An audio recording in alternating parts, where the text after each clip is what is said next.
வருங்கால புதிய சமுதாயத்தின் எழுச்சிமிகு சிற்பிகளே, உறவு மேலாண்மை இது 6வதான கருத்துக்களாக இங்கே முன்வைக்கப்படுகிறது. உறவுகளை பாதுகாப்பது என்பது மிக மிக முக்கியமான தலைமை பண்பு. சிலர் மிகுந்த அறிவாளியாக இருப்பார்கள், ஆனால் நண்பர்கள் இருக்க மாட்டார்கள். 100க்கு 100 மதிப்பெண் எடுப்போர் சிலருக்கு படைப்பாக்க திறன் இருக்காது. சாதனையாளர்கள் ஆக முடியாது.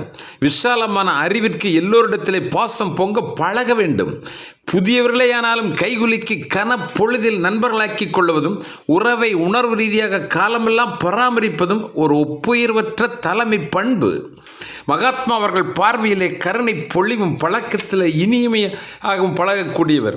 உலகத்தையே சிரிக்க வைத்த சார்லின் ஷாப்பின் அவர்களை பக்கத்தில் அமர வைத்து பேச பேச சாப்ளினையே சிரிக்க வைத்தவர் தான் மகாத்மா காந்தியவர். அறிவுபூர்வமாக சிந்திப்பவர்கள் தினம் தினம் புதிய நண்பர்களை சேர்த்து கொண்டே இருப்பார்கள். ஒரு கட்டத்தில் வேண்டாதவர்கள் பகைவர்கள் என்று சொல்லிக்கொள்ள யாருமே இருக்க மாட்டார்கள். என்ன மகிழ்ச்சியான வாழ்க்கை! ஒருவர் தன்னுடைய புதிய காரை கழுவிக் கொண்டிருந்த பொழுது, எப்பொழுது இந்த காரை வாங்கினீர்கள் என்று பக்கத்து வீட்டுக்காரர் கேட்டார். நான் வாங்கவில்லை, எனது சகோதரர் எனக்காக வாங்கி கொடுத்தார் என்று காரின் சொந்தக்காரர் பெருமையோடு பதிலளித்தார். எனக்கும் இப்படி ஒரு சகோதரர் இருந்தால், இந்த மாதிரி ஒரு கார் வாங்கி கொடுத்தால் எவ்வளவு நன்றாக இருக்கும் என்று வாய்விட்டே கூறிவிட்டார் அந்த பக்கத்து வீட்டுக்காரர். இதை காதில் கேட்ட பக்கத்து வீட்டுக்காரருடைய மனைவி கூறினார், காரை வாங்குகின்றவராக இல்லாமல் தம்பிக்கு என்று காரை வாங்கி கொடுக்கின்ற அண்ணனாக இருந்தால் எவ்வளவு பெருமையுடையதாக இருக்கும் என்பதை நினைத்து பார்க்குங்கள் என்று கூறினார். உறவை பேண இதைவிட உயர்ந்த விருப்பம் வேறொன்றும் இருக்க முடியாதல்லவா? 7வதாக சொல்லப்படுகின்ற கருத்து உணர்ச்சி மேலாண்மை. உணர்ச்சிகளை கட்டுப்படுத்த கற்றுக்கொள்ளுங்கள். நான் எப்பொழுதுமே வெட்டு 1 துண்டு 2 தான் என்பது தற்பெருமையாக இருக்கலாம், ஆனால் அது தவிர்க்கப்பட வேண்டியது.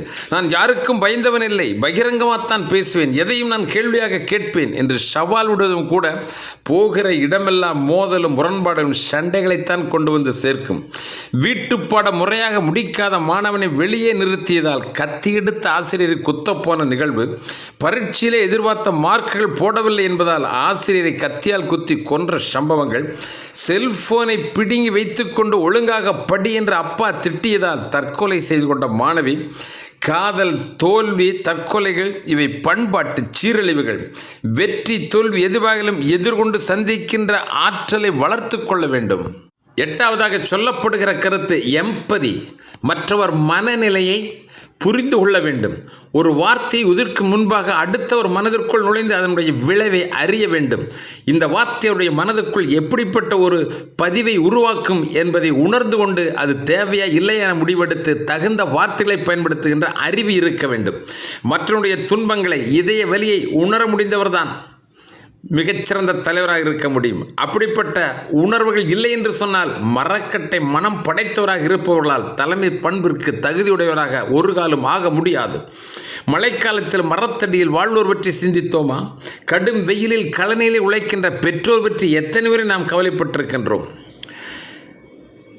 வேலைக்கு வராத ஒரு பணியாளனை தாகூர் அவர்கள் திட்டினார் என்ற காரணத்தை கேட்டபொழுது, பெற்ற மகன் இறந்து போனதால் தான் வரவில்லை என்று அந்த காரணத்தை அவர் அறிந்தார். அவரை பார்க்கும் பொழுதெல்லாம் ஒரு குற்ற உணர்வு இதயத்தை காயப்படுத்தி கொண்டே இருந்தது என்கிறார் தாகூர். எம்பதி இருப்பவர்களால் தான் ஏழைகளின் பசியை அறிய முடியும், அதை தீர்க்க முடியும். நலிந்தவர் துயரை புரிய முடியும், நல்ல திட்டங்களை தீட்ட முடியும். புரிந்து கொள்ளாத மாணவனுக்கு முறையாக போதிக்க முடியும். வீட்டிலே மகிழ்ச்சி நிலவவும், சமுதாயத்தில் நற்பெயர் உயரவும், நாட்டில் சுபிட்சம் செழிக்கவும் எம்பதி கட்டாயம் தேவை. 9வதாக திறனை வெளிப்படுத்துதல், எக்ஸ்பிரஸிங் த எபிலிட்டி.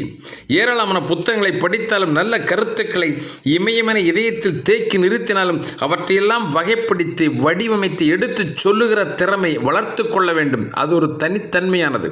யாருக்காக பேசுகிறோம் என்பதும் என்ன பேச வேண்டும் என்பது மிக முக்கியம். விவசாயிகளிடம் பேசும் பொழுது கிராமிய மொழியிலும், வியாபாரியிடம் பேசும் பொழுது வர்த்தக பாஷையிலும், விஞ்ஞானியிடம் பேசும் பொழுது தொழில்நுட்ப கருத்துக்களாலும் அப்பொழுதுதான் நம்முடைய சொற்கள் வெல்லும். ஒருமுறை மகாத்மா அவர்கள் மேல் சட்டை அணியாமல் அரை நிர்வாண பக்ரியாக இங்கிலாந்து வட்டமேஜை மாநாட்டிற்கு செல்லுகிறார். ஆங்கிலேயர் ஒருவர் மகாத்மாவை அவமானப்படுத்த எண்ணி இந்தியாவின் விடுதலைக்கு போராட உங்களைப் போன்ற நோஞ்சான் தான் கிடைத்தார்களா என்று கேலியாக பேசி சிரித்தார்கள். அப்பொழுது காந்தியடிகள் புன்னகையுடன் அவர்களுக்கு பதிலுரை வழங்கினார். உங்களை எதிர்க்க இந்த நோஞ்சானை போதும் என இந்திய மக்கள் என்னை அனுப்பி வைத்துள்ளார்கள். உங்கள் சாம்ராஜ்யம் அவ்வளவு பலகீனமானது, விரைவில் அது அஸ்தமிக்கப் போகிறது என்றார்.